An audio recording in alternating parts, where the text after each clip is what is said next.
A'udhu billahi samiul alim minash shaitanir rajim. Bismillahirrahmanirrahim. So, back to field tayo. Alhamdulillah, nakuha ko na yung sakyan. Yan lang natapos. Jazakallahu khair sa lahat po ng mga alhamdulillah. Sa mga sumuporta. Okay? Maraming po salamat. Gabayan po kayo ng Allah subhanahu wa ta'ala. Ganun lang naman kasimple. Ganun lang napakasimple ng sistema.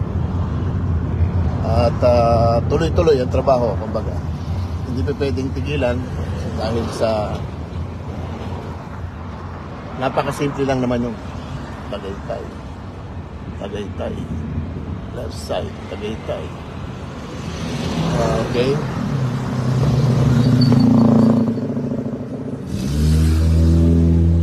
So, inshallah, mga minamahal ko mga kapatid, no?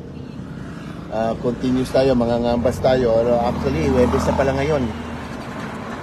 So, target ko medyo dito po tayo sa South. Bagamat matagal pa naman yung ano. Well, actually, sweet, napaka-sweet ng dating nung natin, ng clutch natin, ha? At pinalinis ko na rin lahat yung gulong. Lahat halos napalitan yung clutch. Maganda ang naging ano niya, naging oh my God. Bilis mag-green, bilis mag-red. Oh, wow.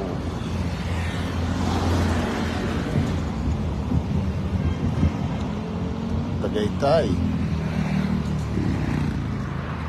So bueno, bababa muna ako konti. Magtatanong ako dito kasi may nakalagay doon sa arrow, left side going to Tagaytay, and this is my first time I use this way. I don't know what is that way, ano. Kasi kung sasagad tayo doon, kabisado ko yung dulo, pero baka may shortcut dito. Well, yun lang po. Alhamdulillah bil alamin. Pagpalain nawa ng Allah subhanahu wa ta'ala ang lahat ng mga kapatiran. At pagpalain din ng Allah subhanahu wa ta'ala, insyaallah, ang mga kapatid na mga nagsisikap aralin ng Islam. At insyaallah, buksan sana ng Allah subhanahu wa ta'ala ang isip ninyo, ang puso ninyo, na makita ninyo na hindi para sabihin ano, kundi what I mean, makita ninyo, magbukas. Kahit mabigyan lang man lang kayo ng pagkakataon na teka, titignan ko kung ano ba talaga totoo nangyayari dito. Bakit ba ganito? Bakit ba ganon? Okay? Kasi napakahalaga po no. Dahil oras na tayo matapos na sa mundo, mamatay na tayo, wala na. Useless na po ang lahat ng mga pinagsikapan natin. Para sa mga anak natin, para sa ating sarili, lahat na. May useless na po lahat yun. Kasi syempre nga po, mali nga po yung sistema ng kabuhayan, ng buhay. Sabi nga ng Allah subhanahu wa ta'ala sa Quran, hindi niya nilalang ang tao kung hindi sambahin lang siya. So ano man ang mga takbo ng buhay natin sa mundo, ay yun lang yung parte ng ating buhay. Pero ang pinaka-main objective ng tao, kaya siya nilalang, is sumamba sa Allah. Sa lahat ng pamamaraan, sa lahat, gawin nyo ang magagawa ninyo. Pero ang problema natin, may kanya-kanya tayong paniniwala, may kanya-kanya tayong pag-iintindi. Kumbaga, may kanya-kanya tayong sistema. Pilitin yung tumingin kung ano ang meron sa Islam. Dahil sisiguraduhin ko sa inyo, pag nandito na kayo sa Islam, hindi kayo magsisisi. Kung hindi, sisisihin nyo sarili nyo, bakit ngayon lang? Ganyan yung nangyari sa akin eh. Sabi ko nga sa sarili ko, nung pinag-aaralan ko pa siya, no? 14 years, mga minamahal ko mga kapatid, no? 14 years ko sa pinag-aaralan. Sabi ko sa sarili ko, ngayon lalo na ngayon, sa panahon ngayon, mabuti na lang, hindi ako inabutan ng kamatayan sa panahon ng pagsasaliksi ko sa kanya. Subhanallah.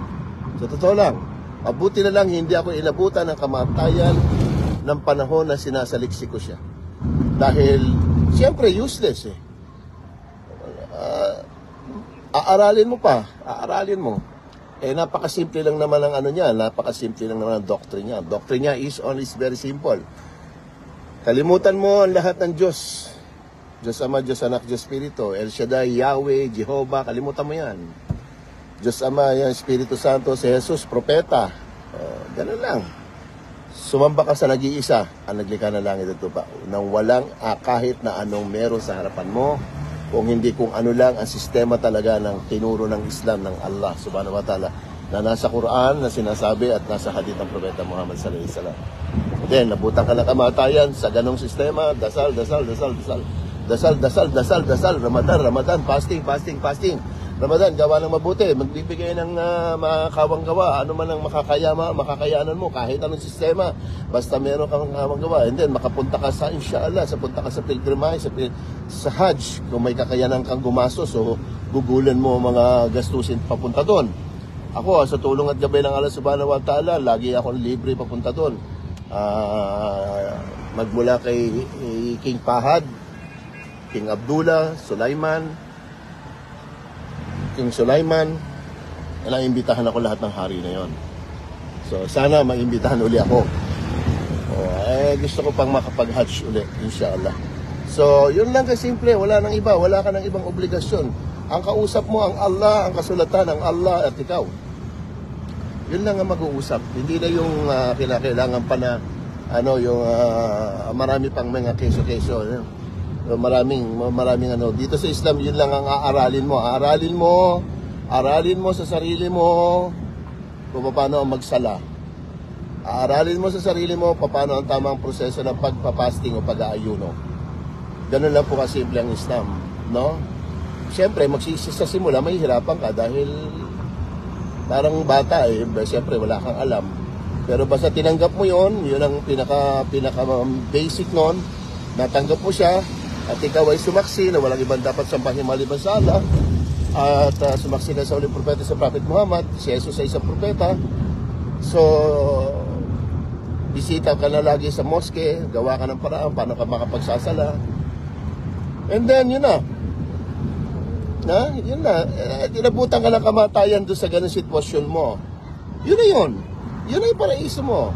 Ang nakaganda kasi sa ating mga hindi pa Muslim na mu'min, tayo ko para halimbawa at pumasok tayo sa Islam, habang binabaybay natin ang Islam, kahit na ngayon ka palang bumaybay at inabutan ka na kamatayan sa ganung tagpo, 101%, alhamdulillah, paraiso ka.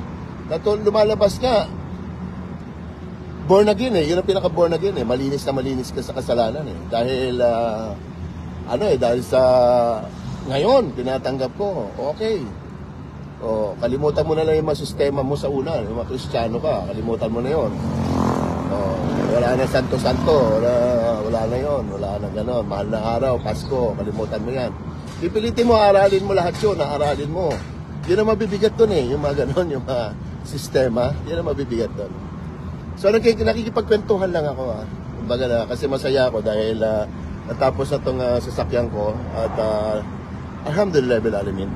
Pwede tayong makapagtrabaho uli, no? Ito lang naman ang kinatandaan ko na to. I'm so very happy. Kung dito ako talaga kung dito ako abutan ng kamatayan, so why? Why not? Alhamdulillah bil alamin. Ang biling ko nga sa anak ko ang biling ko sa anak ko, kung saan ako lugar, doon ako inabutan ng kamatayan, doon ako ililibing. Kunwari, nandun ako sa Mindanao, nagdadawa ako doon ako inabutan ng kamatayan, doon ako ililibing. Hindi na ako kinakailangan balik pa sa Luzon. Doon ako sa Norte, doon ako ililibing. Hindi na ako kinakailangan balik pa kung saan ako namatay, doon ako ililibing. Malapit to kung saan may libingan ng mga kamusliman. Kasi ganoon din naman lupa dito. Di ba? Ganoon lang 'yun. Ganoon lang naman ito simple. Lahat ang mga propeta naman, ang katulad ng Prophet Muhammad ay Prophet Adam. Di ba nung nilibing siya, iba din naman ang libingan ni Eva, ni Hawa. So, walang dahilan kasi talagang mamamatay tayo. Ika pa nga nung isang bago ninyong mga ngaral, may bago kayong mga ngaral yung mukhang Bisaya. Ang kasalanan daw ng tao, ang kabayaran niya na ikamatayan. Huwag kayo maniwala doon. Hindi totoo yun. Ang tao, magkakaroon talaga ng kasalanan. Magkakaroon talaga ng kasalanan ng tao dahil lahi tayo ng Adan. Lahat ng lahi ni Adan magkakasala. Ang kamatayan ay kasama na kaakibat na ng tao yan. Walang pinipili yan. Kasi kung sasabihin nyo na ang kasalanan ay kabayaran ay kamatayan, walang politiko.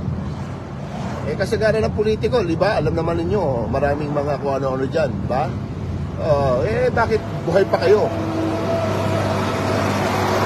Ang isang kasalanan ng tao hindi kaya na patawarin ng Allah. Alam niyo kung ano yung kasalanan na hindi kaya patawarin ng Allah? Yung sumamba ka sa iba. Di lalo na yung mga nagtuturo. Kunwari, sambahin niyo si Jesus, sambahin niyo yung Ama, sambahin niyo yung Buddha, sambahin niyo si ganon, may paiyak-iyak pa. Bakit buhay pa kayo?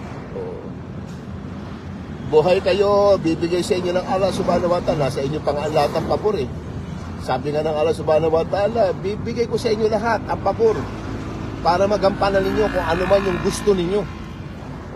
At itong mga mananampalataya, pahihirapan ko para subukan naman natin sila kung talagang mananampalataya sila. Isipin nyo, layo ng agwat.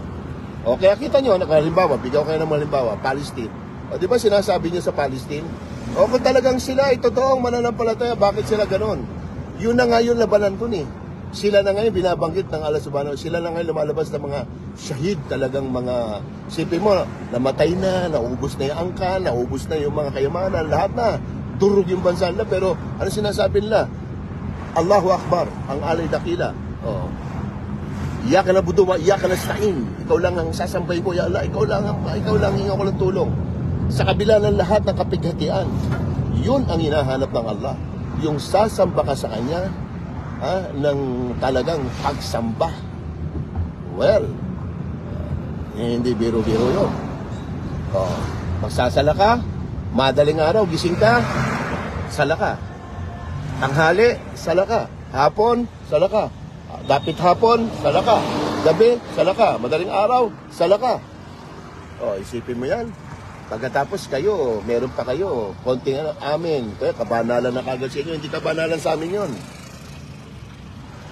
Dahil, pagka gumawa ka na mabuti, nagsabi ka na mabuti, meron kang blessing. Pero yung sasabihin mo na tama na yun, kaya ipipikit ka lang. Yung mga magulang ko, lalo na yung tsuhin ko, meron akong dalawang tsuhin Yung ay tsuhin tsaka tsahin. Yung tsuhin tsaka tsahin na religyosa. Alam niyo, mga pipikit lang yun. Pipikit lang, nakahiga, bagong gising, tatayo. Pipikit lang yung sa higaan, tapos makikita mo nagdadasal. Abanala na sa kanila yun. Nakahubad pa, wala pang damit, nakapantalo na, katatayo lang sa higaan. Bago matulog, nagdadasal. Yun, sa amin, hindi pwede yung ganon. Hindi ganon na pagdarasal sa Islam. Yun na magdudua ka. Dua lang namin yung dasal niyo Yun lang magdudua ka. Yung, kunwari, nakahubad ng damit mo, hindi ganon sa Islam. Walang respeto. Wala tayong gagawa. Ganon talaga. Meron pa nga, natatandaan ko, nakasando lang yung, kasabay pa ako nagdadasal kami ng mga tsuhin ko, nakadipa pa, nakasando lang. Ano lang isuot mo, yun lang. Tapos, okay lang, umutot ka doon, o nakautot ka doon, o mabaho ka, wala kang hugas, wala. Sa Islam, hindi. Alam niyo, sa Islam, bago ka magdasal, kailangan maghuhugas ka muna, pati puwet mo, pati pangilalim mo. Pagka sa mga Muslim, pagka umiihi ang mga Muslim, yun yung sinasabi na bato. Gumamit ang bato si Prophet Muhammad sallallahu alaihi wasallam. Kaya gumamit ang bato yun kasi walang tubig na dalaw. Kung may tubig man, nag-aano sila, hindi sila nag-aaksaya. Yun ang pinaka-last mong gagamitin. Kaya ako dito, lagi ako may tissue pag wala akong tubig na drinking water. Yung drinking water ko rito, distilled water pa, pagka umiihi ako sa tabi, yung hindi ako matatalsikan, yan ako sa mga damo-damo ihi. Ihi na ako. Bubuhusan ko yan pag wala, may tissue paper ako dito. Hindi ka pwede kasi magdasal talaga nang hindi ka naguhugas. Kung meron ka na ihi ka, papagpag mo lang yung utin, papagpag mo lang, hindi sa amin pwede yan. Hindi pwede, hindi gano'n ang pagdarasal sa Islam. Tapos matagal kayo, pray for us, Saint Tadeus, Saint Martin, gano'n, pray for us, mga gano'n, hindi gano'n sa Islam. Walang ano yun, walang, hindi kayo papasa sa sistema sa Islam. Pagka yung ganung sistema, mababaguhan ka talaga. Hindi yan pwede yung nagdadasal kayo, patawa-tawa ka. Pagka yan may mga tumatawa sa loob na nagsasala, inaalihan ng mga satanas yun, hindi tinatanggap ng Allah yung sala nila. Kasi sabi nga ng Allah subhanahu wa ta'ala, ng Propeta Muhammad sallallahu alaihi wasallam, yung sala mo, yung kunwari magsasala ako ngayon, magsasala ako, yung sala ko na yon, isipin ko, yun ay pinakahuling sala ko. So kaya dapat sa tuwing pagsasala mo, aayusin mo dahil hindi na maulit dahil mamamatay ka na eh. Kasi ang kamatayan ng tao walang magsasabi, walang magsasabi kung kailan ka mamamatay. Walang magsasabi, wala. Kaya kung sasabihin ng mga mga ngarali nyo, ang kasalanan, ang kabayaran ay kamatayan. Kaya nila kayo ginaganon para mauto nila kayo. Pagka nandun kayo sa kapunungan nila, sa simbahan, kaya lagi kayong kala mo napakababait na mga yan. Sabagay, effective naman yun para maging mabait nga naman ang tao. Pero mali yung sasabihin. Mali yun. Huwag mo sasabihin na ang kamatayan kaya ka mamamatay dahil sa kasalanan. Hindi. Tsaka walang minamanang kasalanan. Hindi totoo yung ang kasalanan ng tao, tutubusin ang kasalanan ng tao. Hindi. Kung sino ang may kasalanan, kung sino ka, ikaw ang magbabayad ng kasalanan mo. Sa pamamagitan ng pagpupuri, pagkakilala sa Allah at paghingi ng kapatawaran sa Kanya. Pero kahit anong kasalanan mo, kahit na pinatawad ka pa ng Allah subhanahu wa ta'ala, mapupunta ka pa rin sa impyerno. Babayaran mo kasi nga yung kasalanan mo. Pero yun nga lang, may limitasyon. Hindi ka habang panahon sa impyerno. Ganun po yun. Kasi lahat ng kaliit-liitan, pamaiyamal mitkala, darating kay Rayara, wamayamal mitkala, darating sa Rayara. Pinakamaliit na atomong ginawang kasalanan ng tao, ay mabuting ginawa ng tao, may mabuting kagantihan.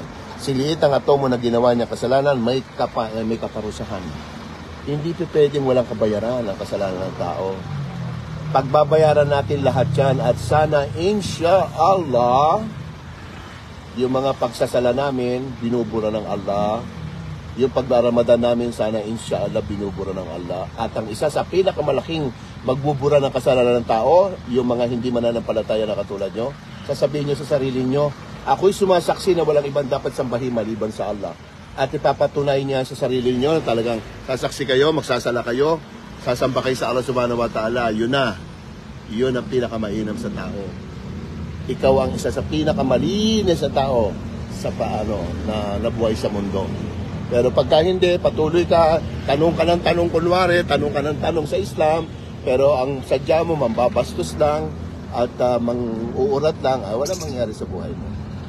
Yun lang muna tayo, nalibang na ako haba na ata natin. Bye-bye.